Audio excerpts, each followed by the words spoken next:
Hello friends, myself Rasika Pagaria from Araham College. In last lecture we studied about the society of Guptas. कैसा उस वक्त society भी चार cast में divided थी. That is the Brahmanas, Kshatriyas, Vaishyas and Shudras. And there were four ashrams. That is brahmacharya, grihastha, वनप्रस्था and संन्यास. Okay. और उस वक्त गर्ल्स को भी अच्छा स्टेटस था. लोअर बच्चे छोटे उम्र में ही गर्ल्स की शादी की जाती थी. Then he studies the trade. उस वक्त क्या है, ट्रेड बहुत ज़्यादा प्रॉस्परस हुआ. See, India used to export pearl, spices, textiles, sea produce, precious stone, clothes, indigos, perfume, drugs etcetera. और इम्पोर्ट क्या क्या करती थी? Tin, gold, lead, silk, coral, copper, dates, camphor and horses. और इंडिया का ट्रेड किसके साथ चालू था? It was with the Sri Lanka, Africa, Persia, Arabia, Byzantine empire and further west. और ईस्ट में China, Burma and south east Asia. उस वक्त ट्रेड कैरी होता था with the help of sea route and river. तो क्या है, बिग शिप्स वेर बिल्ड. और कुछ फेमस पोर्ट के भी नाम दिए हैं. इम्पोर्ट एक्सपोर्ट ट्रेड अच्छे से चल रहा था, इसलिए क्या है, trade and commerce made the country ट्रेमेंडस wealthy and rich. Now will start with the Gupta coinage. Gupta coinage, in the first place the Gupta coin are preferred art of coinage. See, Gupta coinage in the first place of the Gupta coin are perfect art of coinage. See, Gupta coins क्या थे? ये perfect art of coinage था. मतलब उस वक्त की proper coins जो देखने को मिलते थे वो गुप्ता के ही थे. India is India's is prosperity during the Gupta age. See, India में बहुत ज़्यादा पैसा हुआ. India became more prosperous only at the Gupta's age. Thirdly, they help us in establishing the extent of Gupta empire and the areas of Gupta influence. See, thirdly क्या है, they help us in establishing the extent of the Gupta empire. यहाँ पे क्या होता है, the Gupta empire is extended. और क्या है, the area of Gupta influence. और बहुत सा एरिया भी गुप्ता से इन्फ्लुएंस हो गया था. Fourthly, they throw light on some important historical facts. Fourthly क्या है, वो कुछ हिस्टोरिकल फैक्ट्स पे. सी, कॉइनेज ये फर्स्ट था. सेकेंड, इंडिया उस वक्त बहुत प्रॉस्परस हुई. थर्ड क्या है, गुप्ता एम्पायर अच्छे से एस्टेब्लिश हो गया था और एक्सटेंड हो रहा था और लोग भी इन्फ्लुएंस हो रहे थे. और फोर्थ इम्पॉर्टेंट फैक्ट क्या है, बहुत सारे हिस्टोरिकल फैक्ट्स हुए थे. And lastly, the level the personal accomplished and achievements of the emperors. जो गुप्ता एम्पायर में एम्परर्स बने उनके अचीवमेंट्स और अकम्प्लिशमेंट के बारे में बोला किया है यहाँ पे. First is Chandragupta one. Chandragupta I issued his coin with the figure of his queen Kumari Devi, the Lichchhavis princess. से चंद्रगुप्ता वन ने क्या किया, कॉइन्स ऐसे इशू किए जिसके ऊपर क्वीन कुमारी देवी की फिगर्स थे. Right, may be her photo would be there. और ये कौन थी, ये Kumari Devi. She was the Lichchhavis princess. Then Samudragupta issued gold coins of various types like tiger type. See, Samudragupta ने क्या किया, he had issued the gold coins of various type like tiger type, lyris type, अश्वमेध type, standard type and the archie type of coins. See, Samudragupta क्या हुआ, it issued gold coins of various types like tiger type, lyris type, अश्वमेध type, standard type and the archie type of coins. Chandragupta II. We have a large number of coins of Chandragupta II archie type, coach type, Chhattar type, lion slaves type and horse type of coins. अभी Chandragupta II के ज़माने में भी क्या था, बहुत सारे अलग अलग नंबर ऑफ कॉइन्स मिले थे. Just like the couch type, chhatra type, lion slayers type, horse type of coins. Okay. On one of his coin, goddess Lakshmi with her lotus seat was carried on. See, Chandragupta II के time पे क्या हुआ, लक्ष्मी, भगवान लक्ष्मी की photo दिखी जो कमल पर बैठी है. आज भी अगर आप मार्केट में जाओ, आप चांदी का सिक्का खरीदने जाओ ना, तो बहुत इस पर आपको ऐसे लक्ष्मी, भगवान लक्ष्मी दिखेगी, who is sitting on the lotus. आज भी आपको ये कॉइन्स, आज भी अपन ये यूज़ करते हैं ऐसे पिक्चर्स के coin. Then Kumar Gupta 1 issued archetype, Ashwamedh type, horse type, lion slave type, tiger slave type and elephant rider type etc. See, यहाँ पे क्या हुआ, Kumar Gupta 1 he had issued, उसने भी अलग अलग टाइप्स के कॉइन यूज़ किए थे, just like the Ashvamedha type, horse type, lion slayer type, tiger slayer type and elephant rider type etc. Most of the coins of Kumar Gupta 1 were like the coins issued by the preceders, but the elephant rider type was introduced by the Kumar Gupta. See, Kumar Gupta के coins जो थे वो बहुत सारे like Chandragupta, Samudragupta, Chandragupta to, इन सबसे मिलते जुलते coins थे, लाइक थोड़ा बहुत ही डिफरेंस था बट इनसे काफ़ी मिलते जुलते कॉइन थे। एक ही कॉइन उनके अंदर नया था, that is the elephant ride type, this was the only new coin. Most of the coins of Kumar Gupta 1 were like the coins issued by the predecessors, but the elephant rider type was introduced by Kumar Gupta 1. See, most of the he also issued another new coin with the figure of Kartikeya riding his peacock. See, उसने एक और नया coin निकाला था with the figure of Kartikeya, जिसके अंदर कर्टिकिया का figure था, was riding his peacock. Then the next point is the science and technology. In the field of science and technology, India had much advanced knowledge during this period in comparison to any other country in the world. See, in the field of science and technology में क्या है, India बहुत ज़्यादा advanced हो गई थी, बहुत ज़्यादा नॉलेज आया था बाकी और कंट्रीज़ के साथ कंपेयर करो या किसी और पीरियड के साथ कंपेयर करो तो गुप्तास के टाइम क्या हुआ था, we had a very good development in the field of science and technology. In mathematics Aryabhata wrote the book Aryabhatiya. Mathematics में क्या है, आर्यभट्टा को बहुत इम्पोर्टेंस थे, तो उस वक्त इन मैथमेटिक्स आर्यभट्टा ने बुक लिखी थी known as the Aryabhatiya. It is divided into 4 parts. जो बुक लिखी थी it got divided into 4 parts as regarded geometry. एक तो ज्योमेट्री था, Aryabhatta considers among other topics an area of triangle, theorem on similarity of triangles, the area of circle and theorem relating to the rectangle contained by the segments. See, और चार topic ने और चार topic पे और लिखी थी आर्यभट्टा ने बुक्स. एक तो क्या था, the first was the area of triangle. इसी ना एरिया ऑफ ट्रायंगल अपन ये सब स्कूल में पढ़ा था मैथ सब्जेक्ट में, इनफैक्ट ये कंपलसरी था, भले आप कोई भी बोर्ड लो ये सब आपको पढ़ना कंपलसरी है आर्यभट्टा का. That is the area of triangle, theorem of similarity of triangle, area of circle, theorem relating to rectangle containing by the segments, geometry, ये सब आपने ज्योमेट्री सब्जेक्ट में पढ़ा था. इनफैक्ट आप स्कूल में तो आपको मैथ्स के 2 पार्ट थे, एक अलजेब्रा एक ज्योमेट्री, राइट. अलजेब्रा में क्या पढ़ते थे, अच्छा ये सब तो अपन ज्योमेट्री में पढ़ लिया अपन ने. अलजेब्रा में क्या पढ़ते थे अपन, ए स्क्वायर बी स्क्वायर पढ़ते थे ना, ये सारा अलजेब्रा था. The most significant characteristic of Aryabhata's mathematical system is his unique system of notation. See, one of the important characteristic of Aryabhatta's mathematics system is the unique system of notation. मतलब he had a very unique system. Like जिस हिसाब से उसने notes वगैरह बनाए, जिस हिसाब से उसने प्रूफ करके बताया, that is all the unique system. It is based on the decimal place value system. See, it is based on the decimal place value system. Brahmagupta, the other famous mathematician, wrote Brahma Siddhanta. His another famous work was Kandakapadiya. See, Brahmagupta, the other famous mathematician, he wrote on the Brahma Siddhanta. His another famous work was Kandakapadiya. He developed rules for operating with negative quantities and with zero.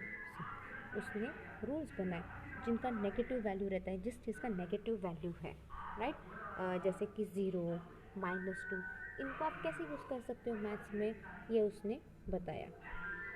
he developed rules for operating sorry he began to utilize algebra to astronomical problems. See यहाँ पे क्या हो गया, algebra भी आ गया. He began to utilize algebra to astronomical problems. Varamihara, who flourished in the court of Chandragupta II, has preserved in his Panchasiddhantika the account of 5 astronomical works which were considered as authority in his own time. See, Varamihira, who flourished in the court of Chandragupta II, what he had did has preserved in his Panchasiddhantika the account of 5 astronomical works which are considered as an authority of his own time. These 5 Siddhantas are known as Surya. ये जो 5 सिद्धांत हैं इसको अपन क्या बोल रहे हैं, they are called as the Surya. Romaka, Paulisa, Paitamaha, Vasishtha. ये देखो ये 5 नाम क्या बोले हैं जो फेमस थे उस वक्त के. एक तो सूर्या, रोमाका, पाउलिसा, पैठमहा एंड वशिष्ठा.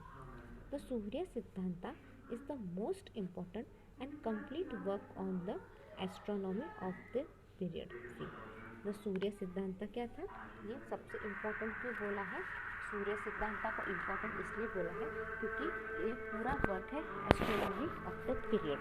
उस वक्त का जो भी एस्ट्रोनॉमी का काम था, right, it was done by the Surya Siddhanta. इसलिए उसको सूर्य सिद्धांता बोला है क्योंकि उसने एस्ट्रोनॉमी का काम किया था उस वक्त. In the field of astrology, Varamihira in his encyclopedia book Brihat Samhita preserved a considerable amount of ancient knowledge on the subject. Varamihira in his encyclopedic book. See, Varamihira उनकी जो encyclopedic book था, that is a Brihat Samhita, preserved a considerable amount. What he did, he preserved a considerable amount of ancient knowledge on the subject. This book is not only important on natural astrology but also for veritable compendium of ancient Indian learning in the field of science. See, this book is not only सिर्फ astrology के नाम पे ये book important नहीं है. ये book क्या है, Indian learning in the field of science. सबसे बहुत पुरानी बुक है in the Indian learning in the field of science. In the field of science क्या है, ये बहुत पुरानी बुक है. सिर्फ एस्ट्रोलॉजी के लिए फेमस नहीं है बट अपन इंडिया आज भी रेफर करती है in the field of science. मतलब देखो क्या इम्पोर्टेंस रहेगा उस बुक का, right. As in mathematics so too in astronomy, Aryabhatta was an outstanding scholar of the Gupta age. As in mathematics के जैसे ही astronomy, आर्यभट्टा क्या है, even he was an outstanding scholar, right. Maths बोला तो आर्यभट्टा ही याद आता है सबसे पहले, right. So आर्यभट्टा, जिनको मैथ्स पसंद नहीं है ना, वो आर्यभट्टा को बहुत गाली डालते हैं, क्यों तो पैदा हुआ, क्यों तो मैथ्स आया बोल के. और सीरियसली मेरे स्कूल में ऐसे कुछ बच्चे थे.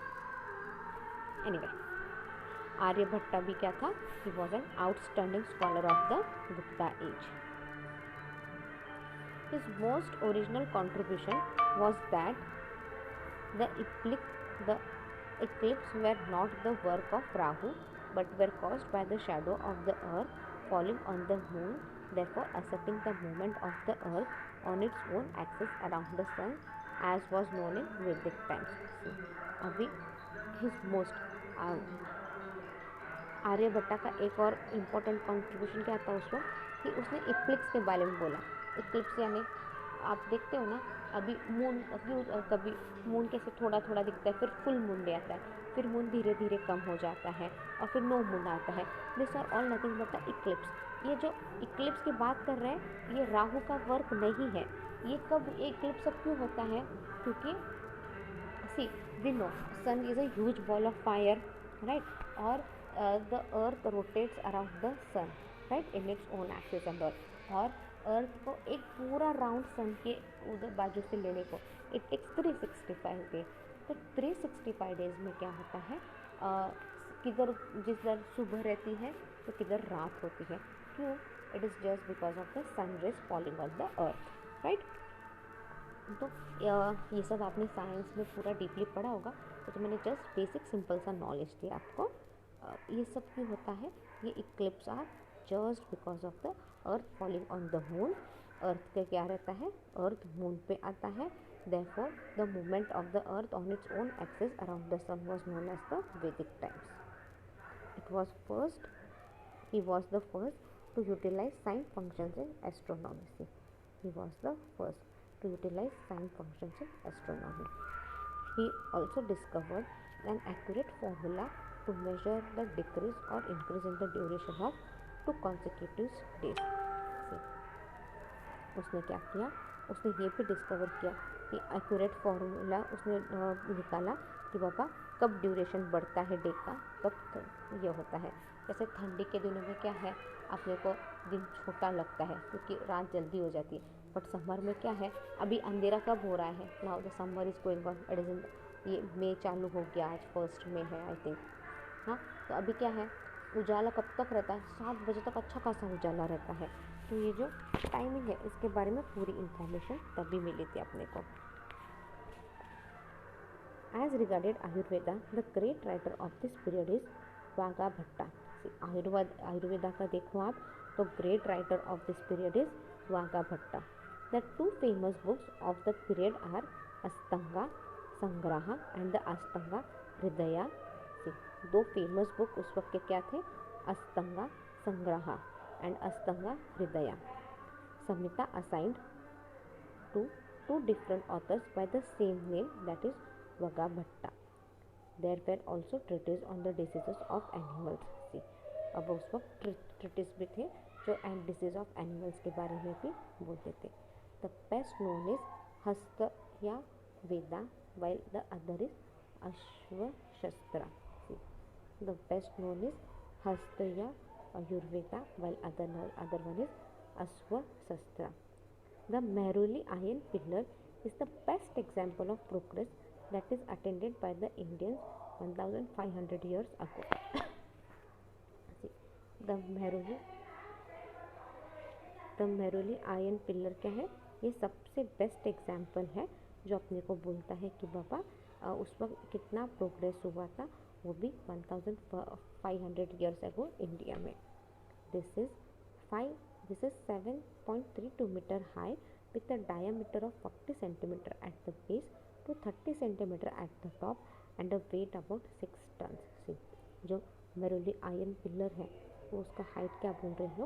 7.32 meter high with a diameter of 40 centimeter at the base to 30 centimeters at the top and a weight of around 6 tons. He has resisted all the varieties of nature such as rain, cold and heat for over all this 1500 years without rusting. अभी ये जो pillar है ये इतना strong, इतना natural खड़ा है, like कितनी भी बारिश हो, कोल्ड आए, हीट आए, कुछ भी हो, 1500 साल पुराना ये पिलर आज भी बिना किसी रस्ट का है। लाइक आज भी इतने अच्छे से जैसे पहले था वैसा आज भी वैसा ही है। Have you seen the Taj Mahal? अपना ताजमहल का जो शाइनिंग था, जो पॉलिश था, जो कलर था, वो कम हो चुका है। Do you know why? Just because of the acid rain. Acid rain की वजह से जो ताजमहल की शाइनिंग थी, जो उस पर एक्चुअल कलर था, जो एक्चुअल पेंट था, वो चला गया है। आपने कभी देखा ताजमहल? देख के आओ, बहुत अच्छा है, बहुत बड़ा है। उधर ताजमहल के बैक साइड से उधर से रिवर फ्लो होता है and all, it's very good. But ये एक्चुअली फैक्ट है। बीच में न्यूज़ में वगैरह आता था काफ़ी साल पहले कि ताजमहल ख़राब हो चुका है, लाइक जो कलर वगैरह है वो ख़राब हो गया है just because of that acid rain and all. But ये जो पिलर है मेहरुली आयरन पिलर, ये आज भी वैसे का वैसा ही स्ट्रांगली खड़ा है। लाइक ठंडी, बारिश, हीट कुछ भी हो, अभी तक उस पर एक भी रस्टिंग नहीं आई, एक भी ऐसे जंग म्हणतो ना, अजूनही त्या आयर्न पिलरला जंग नाही लागलेला आहे। So we wind up our lecture here. Meanwhile, read the topic well. If you have any doubt, you can mail me on my mail ID. My mail ID is rasika.pagaria@araham.edu.in।